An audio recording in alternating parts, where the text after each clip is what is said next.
चंद्रयान ने ली चांद के साथ सेल्फी। अब चंद्रयान जा चुका है। चांद की ऑर्बिट में चांद के बहुत करीब है। चंद्रयान 3 चांद की पहली तस्वीर भेजते ही सारी दुनिया को हैरान कर चुका है। ये जो तस्वीर आप देख रहे हैं, इसमें यह चंद्रयान का सोलर पैनल है। चंद्रयान के चांद की कक्षा में पहुंचते समय यह तस्वीर ली थी। ये चंद्रयान 3 है। मैं चंद्रमा का गुरुत्वाकर्षण महसूस कर रहा हूँ। चंद्रयान 3 सफलतापूर्वक चांद की कक्षा में स्थापित हो गया है और ये सारे कमांड बेंगलुरु में बैठे इसरो के वैज्ञानिक द्वारा दिए गए। 1 अगस्त को चंद्रयान को पृथ्वी की कक्षा से ऊपर उठाया गया था और चंद्रमा की ओर बढ़ाने की प्रक्रिया को सफलतापूर्वक पूरा किया गया था। चलिए समझते हैं चंद्रयान कैसे चांद पर लैंडिंग करेगा और यह हमारे लिए क्यों इम्पोर्टेंट है। दोस्तों, यह तो आपको पता है कि चंद्रयान 3 को इसरो का रॉकेट 14 जुलाई को पृथ्वी से लेकर निकला था। इस रॉकेट का काम सिर्फ पृथ्वी की कक्षा तक पहुंचाना था। उसके बाद रॉकेट का मलबा नीचे गिर जाता है। दोस्तों, 15 जुलाई के दिन इसने पृथ्वी का पहला राउंड पूरा किया, क्योंकि कोई भी अंतरिक्ष यान को डायरेक्ट टारगेट तक नहीं भेजा जाता है, बल्कि पहले उसे पृथ्वी की ग्रेविटी द्वारा राउंड राउंड घुमाया जाता है और फिर धीरे धीरे वह पृथ्वी से दूर जाता है। 20 जुलाई का दिन बहुत खास था, क्योंकि इस दिन भी वैज्ञानिक इसके इंजन को चालू करके इसको चौथी कक्षा में डाल देते हैं। अभी तक यह मशीन वैज्ञानिकों के प्लान के मुताबिक बिल्कुल सही काम कर रही है और 25 जुलाई के दिन यह पृथ्वी के 5वें यानी आखिरी राउंड पर पहुंच जाता है।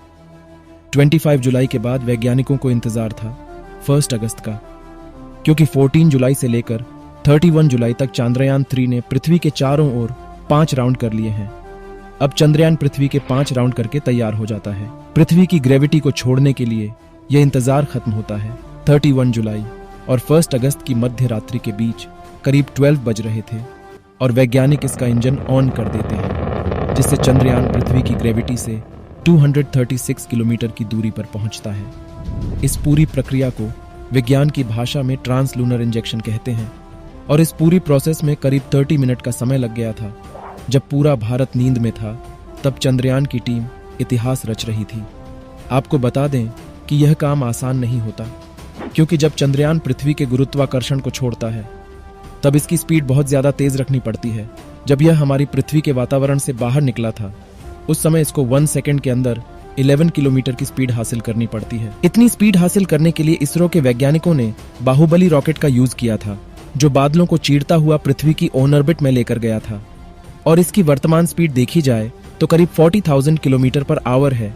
5 to 6 डेज इसे सीधे हाईवे की तरह सफर करना है और 6 दिन बाद फिर से वैज्ञानिक चंद्रयान 3 के इंजन को ऑन करेंगे, क्योंकि इस बार यह चांद के बिल्कुल करीब होगा, जिससे चंद्रयान के इंजन को ऑन करके इसको चांद की कक्षा पर धकेल देंगे। फिर यह चांद के गुरुत्वाकर्षण द्वारा वही प्रोसेस करेगा जैसे इसने पृथ्वी के चारों ओर किया था।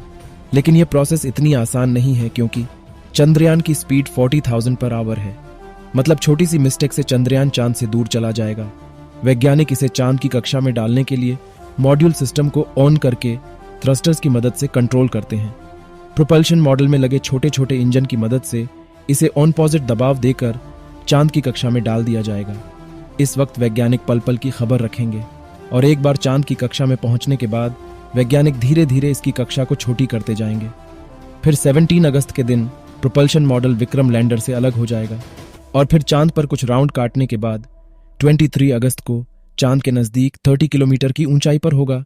फिर इसका काम धीरे धीरे चांद की जमीन पर उतरना होगा और यह काम करते वक्त बड़े बड़े मिशन फेल हो जाते हैं। लेकिन चंद्रयान 3 में एक ऐसा आर्टिफिशियल इंटेलिजेंस इसरो द्वारा लगाया गया है, जिससे यह उस समय अपना दिमाग यूज करेगा और चांद की उबड़ खाबड़ जगह पर कैसे फैसले लेने हैं यह आसानी से ले सकेगा। दुनिया इसरो की ऐसी तकनीक की दीवानी हो गई है। यह एआई इसके अंदर लगे होने की वजह से वैज्ञानिकों को इसकी ज्यादा टेंशन नहीं है। इसरो के वैज्ञानिक ने यह तकनीक इसलिए लगाई क्योंकि वहां पर सेकंड्स में खेल होता है और पृथ्वी पर बैठकर कमांड देंगे तो कमांड पहुंचने में टाइम लग जाता है और इतने टाइम में तो चंद्रयान के साथ कुछ भी हो सकता है। इसलिए जब यह चंद्रमा पर लैंडिंग करेगा तो खुद के बलबूते पर लैंडिंग करेगा और उतरते ही भारत का लोहा और मजबूत हो जाएगा, जिसको सारी दुनिया देखेगी।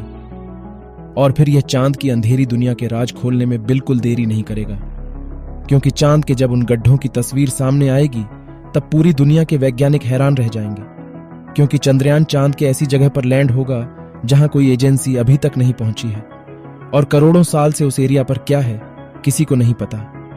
वैज्ञानिकों ने 3-4 साल की मेहनत से इसे चांद पर भेजा है। सल्यूट है इसरो के वैज्ञानिकों को। ऐसे ही साइंस और सोशल से जुड़ी अच्छी वीडियो के लिए हमें लाइक और सब्सक्राइब करें।